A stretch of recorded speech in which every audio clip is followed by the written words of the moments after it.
নমস্কার বন্ধুরা, আশা রন্ধনশালায় আপনাদের স্বাগত। সবাই কেমন আছেন? আশা করছি সবাই ভালোই আছেন, আমিও ভালো আছি। হঠাৎ করে বাড়ির লোকেদের অনেক সময় ফরমাইশ হয় যে আর একটু বিরিয়ানি হয়ে যাক, কিন্তু সবসময় চিকেন বা মাটন তো বাড়িতে থাকে না। তাই বাড়িতে যেটা সবসময় থাকে সয়া বড়ি বা সয়া চাং, সেটা দিয়ে আজকে আমি বিরিয়ানির রেসিপি আপনাদের সঙ্গে শেয়ার করছি। এখানে আমি 1 কাপ পরিমাণ বাসমতি রাইস নিয়েছি, লং গ্রেন। সেইটা ভালো করে জল দিয়ে ধুয়ে রেখে দিয়েছি। আর অন্যদিকে একটা পাত্রে জল গরম করে নিয়ে তাতে তেজপাতা, লবঙ্গ, স্টার অ্যানিস, দুটো এলাচ, লবঙ্গ আর দারচিনি আর গোলমরিচ দিয়েছি, আর দিয়েছি 2 টুকরো মতো লেবু। লেবুটা দিলে কি হয়, ভাতটা সাদা হয় আর খুব সুন্দর হয়। এবার আমি বাসমতি রাইসটা দিয়ে দিলাম। আর একটা কথা, এর মধ্যে কিন্তু আমি 1 টিস্পুন মতো নুনও দিয়েছি, সেটা স্কিপ হয়ে গেছে, তার জন্য দুঃখিত। অন্য একটা পাত্রে জল গরম করে নিয়ে তার মধ্যে অল্প পরিমাণ নুন দিয়েছি আর সয়া চাং বা বড়িগুলো গরম জলে ভিজিয়ে নিচ্ছি।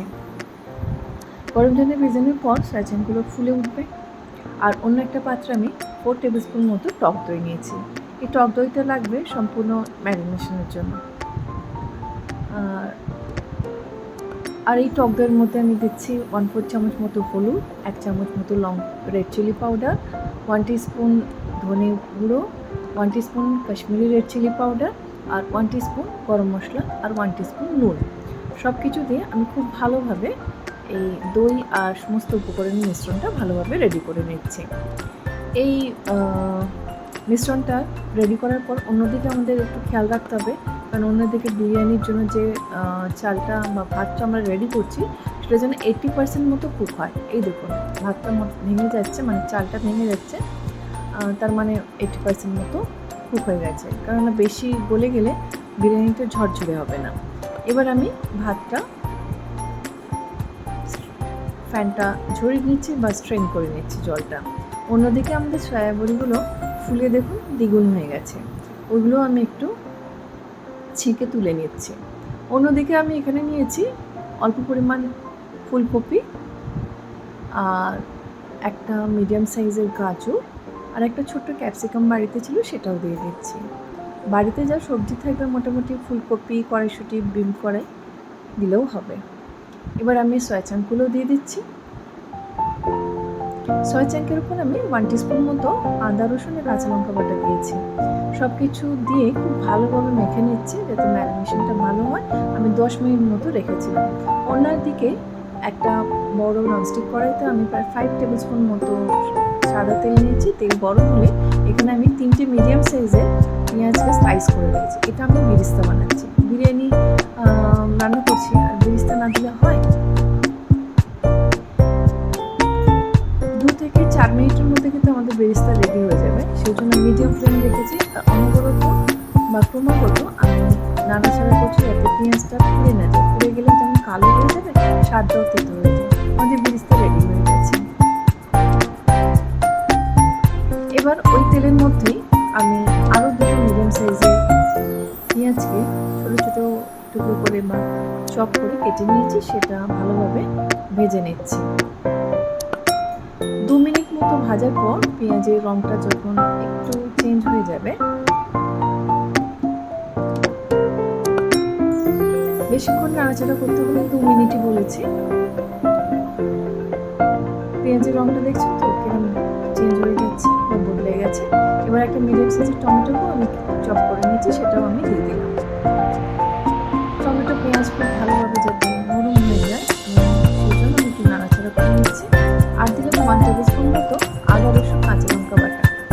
দিলাম 1/2 টিস্পুন মতো লঙ্কা গুঁড়ো বা রেড চিলি পাউডার, বা 1/2 টিস্পুন মতো ধনে গুঁড়ো আর 1 টিস্পুন মতো কাশ্মীরি রেড চিলি পাউডার। আর দিলাম 1 টিস্পুন মতো নুন। সব কিছু দিয়ে মশলাটা খুব ভালোভাবে কষিয়ে নিচ্ছি। বাড়িতে যা কিছু থাকে সেই দিয়ে যদি একটু গুছিয়ে রান্না করা যায় না, তাহলে কিন্তু সবারই ভালো লাগে খেতে। মশলাটা আমাদের মোটামুটি কষানো হয়ে গেছে। দেখুন উপর থেকে তেল ছেড়ে আসছে, রঙটাও কত সুন্দর হয়ে গেছে। এবার ম্যারিনেট করে রাখা সবজি আর সয়া চাংটা দিয়ে দিচ্ছি, দিয়ে খুব ভালোভাবে মিশিয়ে নিচ্ছি। যাতে সয়া চাঙ্কের মধ্যে যে মশলাটা আমরা কষলাম তার স্বাদও এসে যায় এবং খুব ভালোভাবে ভাজা হয়ে যায়। কারণ এখানে তো কোনো জল আমি সেরকম দিচ্ছি না যে জলে সেদ্ধ হবে। মাঝে মধ্যে একটু বেশি তেল খাওয়াই চলে, তাই না? এখানে আমি 2 টেবিল স্পুন মতো জল দিয়ে যে পাত্রে আমি ম্যারিনেশন করেছিলাম সেই পাত্রটা ধুয়ে দিয়ে দিলাম। আর এখানে আমি দিলাম কাজু কিশমিশ। এটা সম্পূর্ণ অপশনাল, চাইলে দিতেও পারেন, না চাইলে না দিলেও চলে। এবার সব কিছু খুব ভালোভাবে মিশিয়ে নিচ্ছি আমি। এর মধ্যেই মানে নাড়তে নাড়তে বা ঢাকা দিয়ে কিছুক্ষণ রাখলেই আমি 3 থেকে 4 মিনিট মতো রেখেছি, ফ্লেমটা লো রেখেছি, তাতেই কিন্তু সবজিগুলো মোটামুটি আমাদের সেদ্ধ হয়ে যাবে। এবার অন্যদিকে আমি ভাতটা স্ট্রেন করে নিয়ে এর উপরে দিয়ে দিয়েছি আর দিলাম গরম মশলা। ভাত দেওয়ার ভিডিওটা স্কিপ হয়ে গেছে, তার জন্য দুঃখিত। আর উপর থেকে বেরেস্তা ছড়িয়ে দিচ্ছি। এটা আমি শাহি গরম মশলা দিয়েছি। এটা কিন্তু খুব সহজ রান্না করে, এখানে কোনো লেয়ারের ব্যাপার না। নিচে ওই মশলা আর সবজি কষার যেটা ছিল সেটাও মোটামুটি 80 থেকে 90% মতো কুক হয়ে গেছে। আর খানিকক্ষণ আমি লো ফ্লেমে এইভাবে ঢাকা দিয়ে রেখে দেবো। লেবুটা দিলাম, একটা গন্ধরাজ লেবু, যাতে গন্ধটা খুব সুন্দর হয়।